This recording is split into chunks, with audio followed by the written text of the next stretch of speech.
कांग्रेस के राष्ट्रीय प्रवक्ता और रिटायर्ड विंग कमांडर अनुमा आचार्य ने प्रदेश की भाजपा सरकार पर बड़ा हमला बोला है।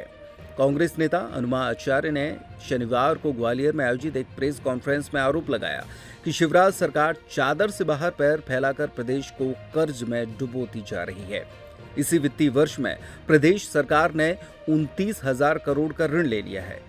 जब से आरएसएस और एक निजी मीडिया समूह के सर्वे के आंकड़े सामने आए हैं, तब से बीजेपी सरकार के मुखिया शिवराज सिंह चौहान लोगों को भ्रमित करने के लिए नई नई घोषणा करते जा रहे हैं, जबकि पहले ही प्रदेश कर्ज में डूबा हुआ है।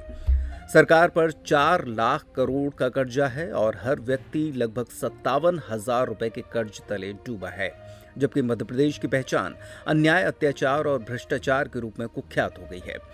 बीजेपी सरकार में महिला उत्पीड़न बढ़ा है, लेकिन बीजेपी की महिला नेत्री और मंत्री शो पीस बनकर रह गए हैं। महिलाओं के खिलाफ होने वाले अत्याचार पर भाजपा की महिलाओं के मुंह से एक भी लफ्ज नहीं निकलता। मणिपुर की घटनाओं को 4 महीने बीत चुके हैं, लेकिन महिला बाल विकास मंत्री स्मृति ईरानी और वरिष्ठ सांसद मीनाक्षी लेखी पत्रकारों के सवालों से भागती नजर आती हैं। उन्होंने केंद्र सरकार की अग्निवीर योजना पर सवाल खड़े करते हुए कहा कि पहले मध्य प्रदेश के ग्वालियर चंबल रीजन से बड़ी संख्या में युवा फौज में जाते थे, लेकिन अब उनकी संख्या बेहद कम रह गई है। शिवराज सरकार आकंठ भ्रष्टाचार में डूबी हुई है। हजारों करोड़ के घोटाले सामने आ रहे हैं। इस तरीके से तमाम मुद्दों पर उन्होंने भारतीय जनता पार्टी की सरकार को घेरा है। मैंने जो कहा था वो ये था कि उनका ऑर्नामेंटल यानी कि सजावटी की तरह इस्तेमाल होता है और इसीलिए वहाँ महिला सशक्त नहीं है। अगर होती तो हमारे देश में इतने बार महिलाओं के ऊपर यौनाचार हुआ है, उसके ऊपर कभी आवाज़ नहीं उठाई। और मीनाक्षी लेखी जैसे बड़े सांसद पत्रकार से सवाल से भागते हुए हमको दौड़ते हुए दिखे हैं। मैं ये कह रही हूँ।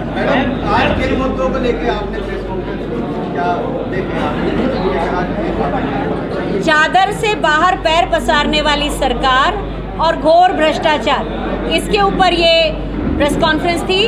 और जो हमने बात की है वो controller and auditor general of India की रिपोर्ट में जो चीज़ें समय समय पर आई हैं उसके ऊपर हमने अपनी बात रखी है। इंडिया गठबंधन का कुछ इफेक्ट दिखेगा मध्य प्रदेश में? क्या सपा बसपा से या आगे और भी पार्टी है?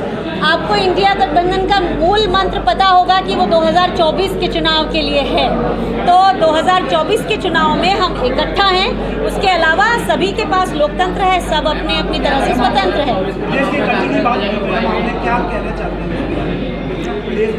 मैं कर्ज के बारे में ये कहना चाहती हूँ कि जब हमारे ऊपर कर्ज होता है तो हम अपने आय के साधन बढ़ाते हैं और हम दोबारा लोन नहीं लेते कि लोन से लेकर दूसरा लोन चुकाएंगे।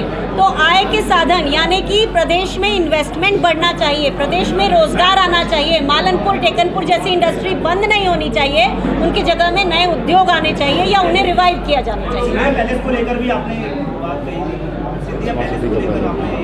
नहीं, मैंने तो रोपवे को लेकर बात की थी जिसका 2 बार शिलान्यास हुआ है और मैं जानना चाहती थी कि भाई क्यों नहीं हो रहा है। इंडिया गठबंधन बात कर रही है, भाजपा के लोग भी आए थे और उनका कहना ये है कि जिनकी साख होती है उन्हीं को कर्जा मिलता है। जिनकी साख होती है उन्हीं को कर्जा मिलता है, उन्हीं को कर्जा मिलता है।